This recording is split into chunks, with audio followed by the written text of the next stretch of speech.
Class 7th. Today we will start your first chapter in which we have studied first, and today topic will be region and empire.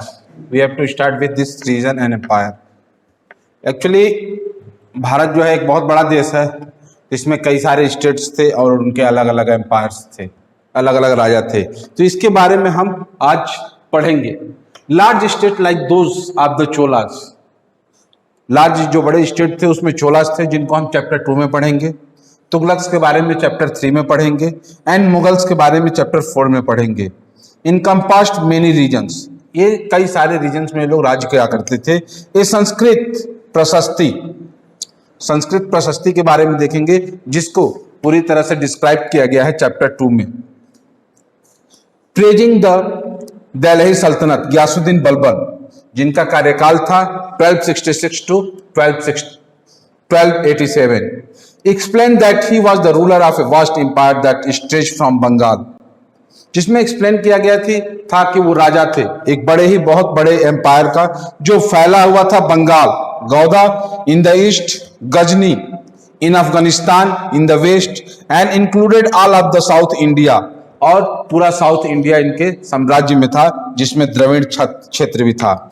People of different regions, अलग अलग क्षेत्र के लोग थे, Gauda, Andhra, Kerala, Karnataka, Maharashtra and Gujarat. Apparently fled before his armies, इन लोगों ने उनके आर्मी से लड़ाइयां भी की थी। हिस्टोरियंस रिगार्ड दिस एज, और इतिहासकार इसको रिगार्ड करते हैं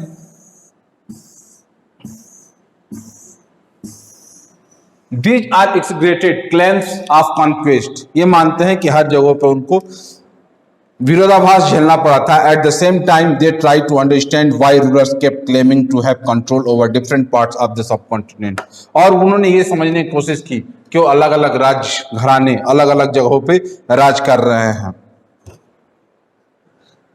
On previous page, when you see there is a map given of India and there is some numbering are given. This is the extent of the rulers. Here the name of rulers, it is not clear, जब just look in your book, आप अपने book में देखें, ये पूरा एकदम clear होगा आपको। और ये नंबरिंग दिया गया है, नीचे भी दिया गया है, तो आपको ये पता चल जाएगा कि भारत के कहां पे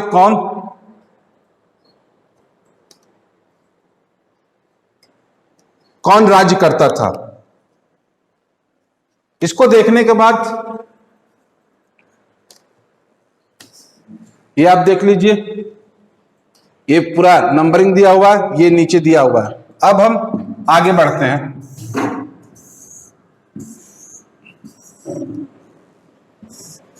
Here is a paragraph, language and region. There are some languages which are spoken in India and that languages are spoken in some specific area. Bharat में कुछ भाषाएं थी जो कुछ जगहों पे बोली जाती थी। In 1318 the poet अमीर खुसरो, 1318 में जो पोएट था अमीर खुसरो, उसने बताया था noted that there was, यहाँ पे a different language in every region, हर रीजन में एक अलग अलग भाषा बोली जाती थी। of this land, उस जगह की होती थी। Sindhi, Lahori, Kashmiri, Dvarasamudri in southern Karnataka, Telangani in Andhra Pradesh, Gujari in Gujarat, Mawari in Tamil Nadu, Gauri in Bengal, Awadhi in eastern Uttar Pradesh and Hindavi in the area around Delhi. ये जो भाषा थी, इनके एरियाज थे, ये कहाँ कहाँ बोले जाते थे। Amir Khusro went on explain that in the contest of the languages, इन लैंग्वेजेस के साथ there was Sanskrit which did not belong to any region, ये किसी रीजन को बिलोंग नहीं करती थी। ये ऑल ओवर इंडिया, पूरे भारत में ये भाषा बोली जाती थी। It was an old language, ये एक बहुत पुरानी भाषा थी। And common people do not know it, और जो आम आदमी थे इसको नहीं जानते थे। ओनली द ब्राह्मण्स डू, केवल ब्राह्मण जानते थे, या पुराने जो लोग वेदों का पढ़ते थे वो लोग जानते थे। संस्कृत के बारे में एक चीज और है कि संस्कृत विश्व की एक ऐसी भाषा है, इकलौती भाषा है, जो बोली जाती है वही लिखी जाती है, और किसी भाषा में ऐसा नहीं है। बोला कुछ जाएगा, लिखा कुछ जाएगा, लिखा कुछ जाएगा, बोला कुछ जाएगा। लेकिन संस्कृत में जो आप बोलोगे वही लिखोगे। संस्कृत के साथ जो हमारे आईटी सेक्टर्स के लोग हैं, ये लोग भी नए इन्वेंशंस करने की खोज कर रहे हैं। It may be in AI technology they will use Sanskrit language instead of machine language. ऐसी खोज चल रही है। अब हम आगे चलते हैं एसएसटी में। Make a list of the languages mentioned by Amir Khusro. आपको होमवर्क जो है, आपको एक लिस्ट बनाना है उन लैंग्वेजेस के बारे में जो अमीर खसरो ने डिस्क्राइब किए हैं। Prepare another list of the names of languages, और दूसरी लैंग्वेजेस की भी लिस्ट बनानी है। स्पोकन टुडे, जो आज बोली जाती हैं, in the region he mentioned, उन रीजन्स में जहां रीजन्स को उन्होंने मेंशन किया हुआ है। Underline name that are similar and circle those that are different. जो सिमिलर भाषा बोली जाती है उन जगहों पे उनको अंडरलाइन करना है, और जो अलग भाषाएं बोली जाती हैं उनको आपको सर्कल करना है।